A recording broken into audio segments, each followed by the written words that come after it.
Hello everyone, I am Tacet, and today I'm going to be going over the I Only Have Ice for You event in which the Frost Archer is added to the game, so let's go over that. She is a red-blue troop, so you'll want to use these arcane trait stones for things like Merlion earlier on in the game for its impervious that it has, combined with its nice double silence, and later in the game you'd want to use it into a Crimson Bat so it can do 2 damage to everything that you end up facing. As far as this troop in general, it is the quickest freeze that can be applied in the game aside from Queen Mab's extra turn, though other than that it is basically useless. It deals damage to an enemy, freezes them, and if they were already frozen it deals 5 additional damage as well as freezes the 2 adjacent enemies, so it could potentially get a double freeze and refresh the freeze on the target that was already frozen, though more often than not that's such a ridiculously small amount of damage. If you combine with its normal damage and fully upgraded, that's only going to be about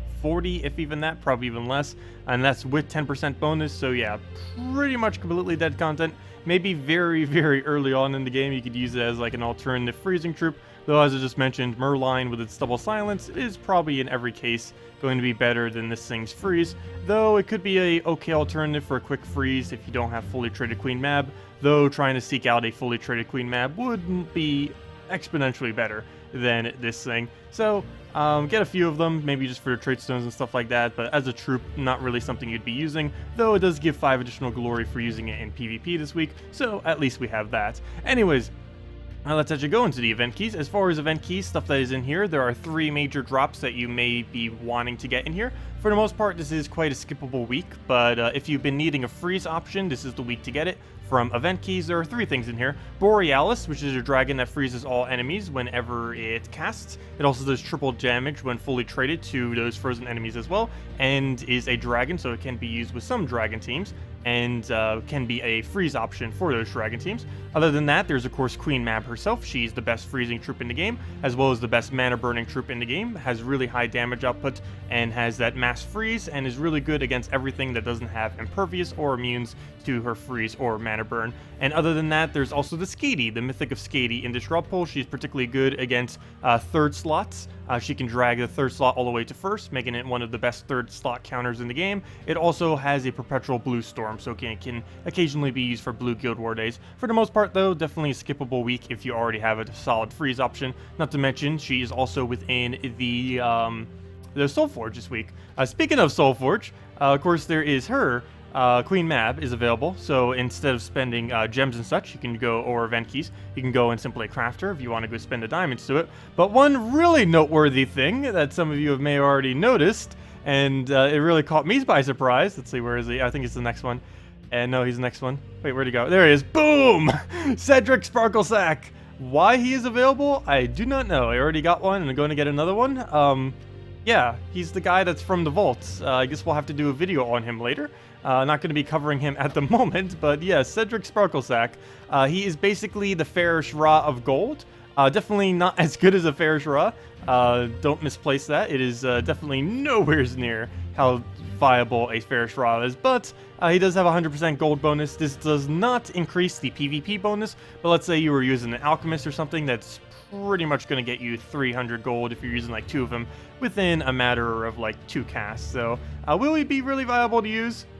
Probably not, but I do have a lot of things I still want to test with him to see like what kind of gold values we can get and what kind of hourly rates we can get. Pretty sure normal PvP with no Cedric Sparklesack is probably still better, but yeah, definitely some testing to be done with him. He pulls the last enemy to the front and then charms a random enemy and then summons 1 to 3 bomb bots, and that's at 100% chance, so it could also possibly be used for a yellow or blue Guild War day as a summoner, though it does have the slight backlash of these bombs do kill itself when it explodes, so you wouldn't want to use that as your final damage source or you're going to lose a lot of points in Guild Wars. So yeah, it's kind of a mixed bag as far as that, but definitely a decent summon there, really high damage output off his summon. He doesn't actually do any damage himself, but of course bomb bots individually as troops are pretty decent damage. And he does have stealthy, so he can't be individually targeted out, and he even has fast trade, so you can get that super quick summon if you're running like more towards a sacrifice team or like a black beast devouring everything.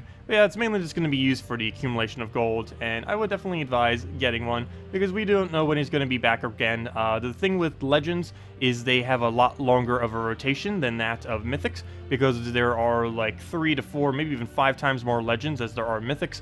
So whenever you see a legend that you do happen to want, like this or Queen Mab, definitely good to go and get them.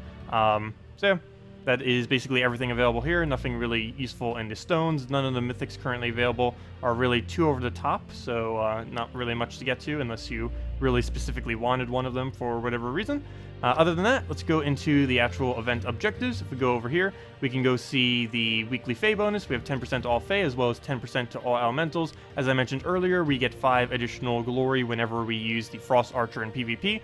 This is pretty useless though, since she's so bad, but if you're just doing a standard triple team and then just throwing the Frost Archer in there, would be okay. And other than that, for the actual event objective, something really easy. It only takes about 3 to 5 hours, depending on the method you use.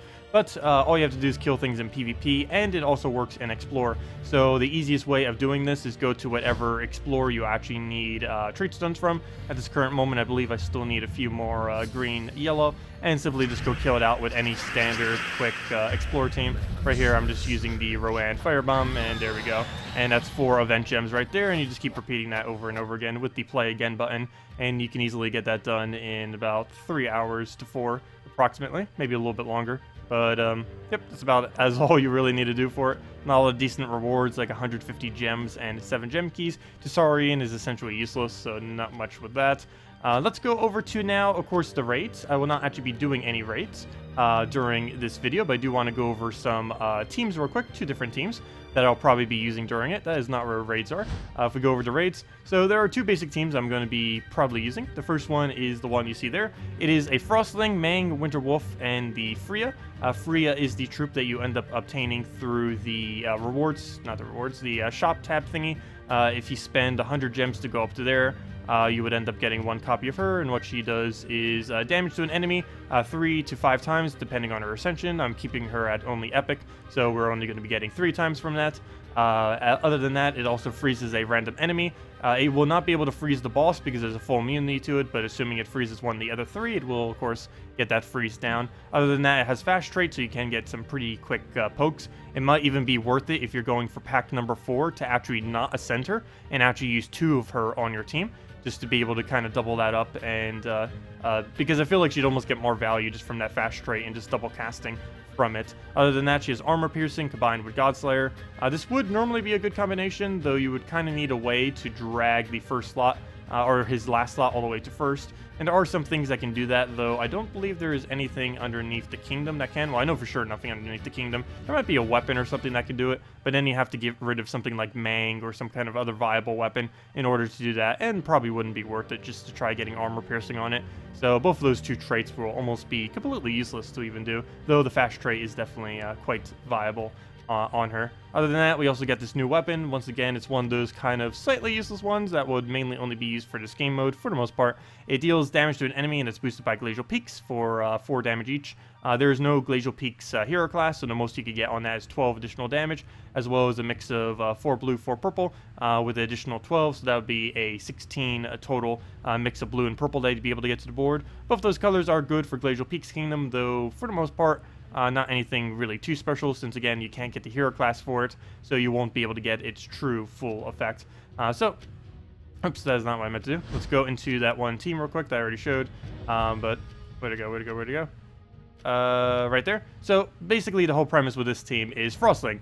One interesting thing about Frostling is, if I'm not mistaken, it still is tied or highest. I think it's tied with like one other troop, like Tall, but for the most part it's the highest that can do it to almost any troop in the game. The highest skull damage, as weird as that may seem.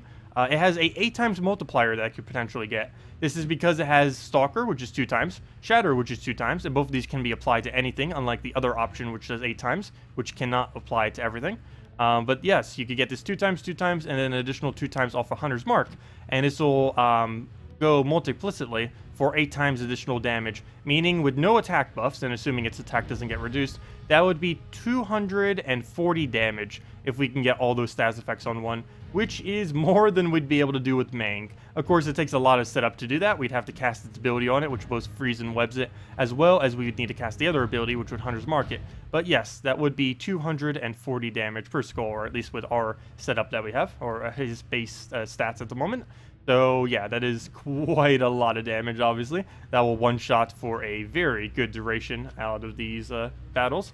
We're using the standard Mang. Mang is almost near necessity when going up against these higher-end bosses, mainly because they just have so much stats that it's about one of the only weapons in the entire game that can really realistically kill it out. Luckily, it exists. If you don't have it, you get it at 40 brown, 40 red. There are alternatives that you can slightly use, like, of course, the new weapon that came in, stuff like that. But there really isn't anything that even comes close to the power of Mang for the higher-end raid bosses. Other than that, we have this guy mainly for his Hunter's Mark so that we can do extra damage on skulls. We will not be able to Hunter's Mark the raid boss, but everything else will be able to be Hunter's Mark. I'm also going to be switching over to Archer for this. I'm currently using Titan because I have some teams I'm going to be showing in a moment that do use Titan, not related to this game mode. But after that, I'm going to be switching to Archer most likely for this game mode. Basically, anything that starts with half mana will be pretty good. The reason I'm switching to Archer is, of course, for its 15% chance to instantly kill on skulls. Just in case our Mang isn't enough damage, it'll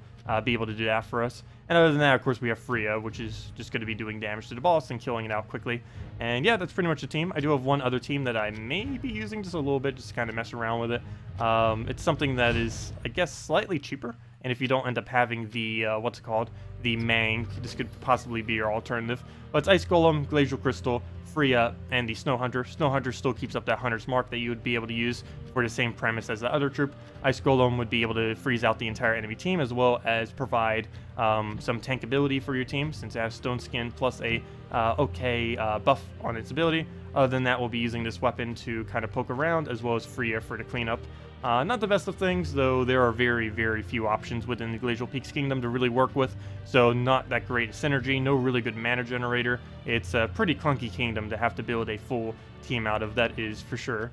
Anyways, speaking of teams, let's get into some actual real teams then for PvP. So let's go over to one of the possible +5 glory teams. I ended up making this, the Gorgoltha, Sea Troll, Queen Mab, and Frost Archer. Ideally, we'd be up against some stuff that doesn't have that many imperviouses. This one does have one, but yeah, Queen Mab, very, very bad against anything that has impervious. Mainly because everything that she does get completely negated by a single impervious like he has there. But anyways, let's go try finding our Gorgoltha mana. Just get that started, get into everything, running the Sea Troll. I absolutely love using Sea Troll with the Queen Mab just because it gets a very easy amount of blues on the board. It doubles the amount of blues, so it's almost guarantee after its ability you'll have enough blues to get the automatic extra turn off of your Queen Mab. So we'll go move that blue right there. Trying to get the last little bit of our mana. He's not really going to let us have it, is he? I'll go take that down. Don't really need those blues. It looks like he's going to get a Christinax really soon. Let's see, what do we even need here? We'll go take the brown for now. Start getting that mana up. He gives us some free ones. There we go. Now we can finally get started just a little bit. Please, cast. There we go. We missed. That is not good. Luckily, he is frozen. The power of the Queen Mab. You can... Oh, I didn't take the purple. No! Well, we didn't need purple at the time, but we could have gotten a freeze there. Well, we could still get a drop. I guess it's not that big a waste, so we'll go for that. Actually, that might have helped us more than it even hurt us. But we could start to slightly utilize this. We can go throw it on one of these two and get the double freeze. But unfortunately, that is impervious, so it wouldn't quite work. Always want to check when you have a Queen Mab to see if there's 13 or more blues, because if there is, you'd want to cast her for free. For here, I guess we're just going to go and poke the Christinax, get the freeze on the Sylvania Mora, and just go from there. Looks like there are even less now on the board, so we're just going to go for standard Gorgoltha, get him cleansed from that Entangle, and now we should be good to go. 13 plus, which means we can do that, throw it right into Sea Troll, and that gets us right back to casting it again, boom, and just pretty much team wipe after that. And yeah, that is essentially Queen Mab right there. And of course, this thing is just here simply for its additional glory that's going to be giving us. But one thing that we can do right now is it is gaining 5 additional damage from that troop being frozen, so this should kill it, and hopefully it doesn't revive. And it doesn't. Perfect. And now, of course, as I mentioned earlier, we do have the slight struggle of having to deal with the impervious. Queen Mab is super, super bad against anything with the impervious trait, and even weaker imperviouses like that one is no difference. So now we'll just have to keep spamming this ability until we actually get it killed. Well, at least out of everything it could have aimed at, Queen Mab's probably the best thing, since we don't really need her for the rest of this battle, since he's immune to basically everything she does. But there we go, final low blow, exactly enough too, and down it goes. And of course, for that battle, we will get the additional +5 glory, leading us to a 11 glory. For the most part, I would really say if you're going to be doing this new troop to try to farm glory, I would stick mainly with 1 trophy battles in Explorer and just go, I mean not in Explorer, in casual PvP, stick with 1 trophies, go with like some kind of quick firebomb team, and just farm it out that way. I don't really think it's going to be worth throwing at 2 or 3 trophies in normal PvP, simply because it's going to take too long to actually do that, and probably wouldn't be worth it for the little bit of glory that you would get as a reward. Anyways, oh, well, that's actually exactly what I was about to go show. Well then, of course, in the theme of Queen Mab, as she's one of the biggest things that actually is currently available through this event, I did figure I'd go over the best team to use with her, the similar variants of it. There are basically 3 variants of the best team to use with her. Well, a couple different ones. It's Forest Troll, Sea Troll, with the Dawnbringer used in Titan Hero class, because it gives all these giants half mana as well as your Dawnbringer, as well as with Queen Mab. Other alternatives is exactly what he's using. Another alternative to that is Forest Troll, Sea Troll, with the, Forest Troll, Kraken, Dawnbringer, Queen Mab. So there's basically those 3 variants. I guess we'll go mirror him real quick, and of course you throw the Frozen banner on it. It's one of the strongest teams currently within the game, both for defending and invading. The defending version is basically what he's using, and the invading version is more towards what we're using. You normally wouldn't want to use this on defend, mainly because the AI is pretty bad at determining when to actually do things with this particular team, but it's pretty good at aiming things like nicks and stuff. Anyways, we'll go for the double green here. That failed a little bit. Luckily he's frozen, though unfortunately that freezes us back, so we're now frozen on blue, meaning we can't really go for that double. With that being said, I'm still going for that double. That's not going to stop us. Okay, we'll go, and luckily Queen Mab can't be frozen, unless she gets stunned and then frozen. So we'll be able to get her extra turn if we could actually get the blues on the board, though he's not going to let us, is he? So we'll go double the green here. Luckily we're not frozen on it, so we can easily get away with that, though that just made it even easier for him to be able to land his. I think I'm going to throw a double blue on this board just to make it harder for him to land his ability. Plus it will give us a possibility of doing Queen Mab. We actually landed that extra turn, unfortunately, of course. We are frozen, so is he. Do we just throw Queen Mab at this point? We're not frozen on green. We could actually get away with this, so I am going to go for that. And we do indeed get away with it. Though, as far as follow-up, there really isn't any. One of the reasons you kind of keep a Kraken on this team is you do get a little bit of loop damage, which you can be using for situations like this. But for now, we'll just throw the Queen Mab down. Get a pretty decent amount of damage there. It does get a bit of a drain on us. And we are still frozen on blue. Quite unfortunate. Not much we can do about that at the moment, though, since we have no cleanse. So it's just going to be a battle of us kind of just looping, or not looping, but kind of just exchanging freezes at this point. I think I'm going to give him that blue. He's frozen on blue still. Oh, no, now he's not. He's frozen on blue. Then we kill the thing that was frozen. Yeah, might want to not do that. Okay, anyways, he gets to devour there. The power of the Kraken. And at this point, we're just going to have to, I guess Dawnbringer at this point would be the best bet, and just kill him out that way. That'd be really sad if he actually does end up winning off the Kraken. Kraken is very, very good at getting kills. Not only does it have its 35% chance to devour, it also has its damage that it can apply to the last 2 enemies, which are normally the safest 2 slots, so you can easily go and basically go back hit them when they're not expecting it. Very rarely would, because most people will be putting basically their best troop normally, more often than not, in their 3rd slot. So it's pretty easy at being able to reach that 3rd slot location. We'll go take that skull right there. He better not get that Devour. One of the nice things that Kraken has as a capability, and why he's commonly used on defend, though a little bit less so as of recently, is he has the ability to simply go and... he has a different order for his ability, basically, and it's exactly that. He does his hit, and you know what? I think we might actually just lost. But he does his hit, and then he does the Devour roll. Every other troop in the game, other than Kraken, does it the other way around. They do the Devour roll, and then they do their damage. But in the case of Kraken, for whatever reason, it does it in the inverse order. Also, this is one of the other reasons why you normally run this team with the Forest Troll with the Kraken there, is if you happen to lose all your back slots, you would still have a Kraken there capable of doing damage. Though in this case, we do not have that. If he seriously gets 3 Devours in a row, I was gonna say, no. No, no, no, no. Okay, we'll go through that, and that should be matched. Should be able to find a skull somewhere in here. Just give us a skull already. Okay. Well, just to redeem ourselves some, let's go do it with the Kraken variant of this exact same team, just to show Queen Mab and that, and show it against something that's not actually a mirror team. So let's go, and now we don't have to deal with freeze or any of that. So let's go put a Kraken in here, and basically, same premise. Farstraw, Kraken, Dawnbringer, if you happen to have it, and Queen Mab. If you don't happen to have the Dawnbringer, the alternative could be Farstraw, Sea Troll, Kraken, Queen Mab. Basically the same components except without the Dawnbringer. Also, if you still want to keep the Titan Hero class bonus with using the Trolls, you could simply use any red-blue or yellow-blue weapon in its place. There aren't really too many viable options.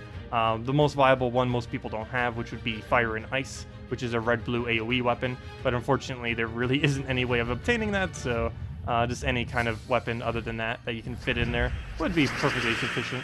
The reason you'd kind of wanted to use blue is just so you can take some of it for yourself, but you could just not use any blue and just use something like a red-yellow and let your Valkyrie, let your Queen Mab be able to take all that mana. Speaking of that, yes, you could just put a Valkyrie there as well. Valkyrie is a red-yellow that converts a color to blue, which would also be quite convenient for the team, and it's really cheap, plus it gains souls, so you'd even get souls on top of all that. So right here, I am just going to go and get the Troll up. Of course, he wouldn't Surge, because why would he? We'll go and take ourselves a yellow there. Gives us a full Dawnbringer, very nice. And of course, every extra turn we do, we'll be doing additional damage to him, which is even better. We do 3 damage to everything on the opposing team per extra turn that we do, which is very helpful to say the least. We'll go get the double green here, get a bit of damage that way. Not the best of board to throw a Kraken on, but definitely still gonna do it. And we would have gotten the Devour there. You just saw right there that he had the word Impervious trigger over top of him, even though nothing happened. That means he just blocked our Devour. So rip, we actually would have gotten it if he didn't have Immune.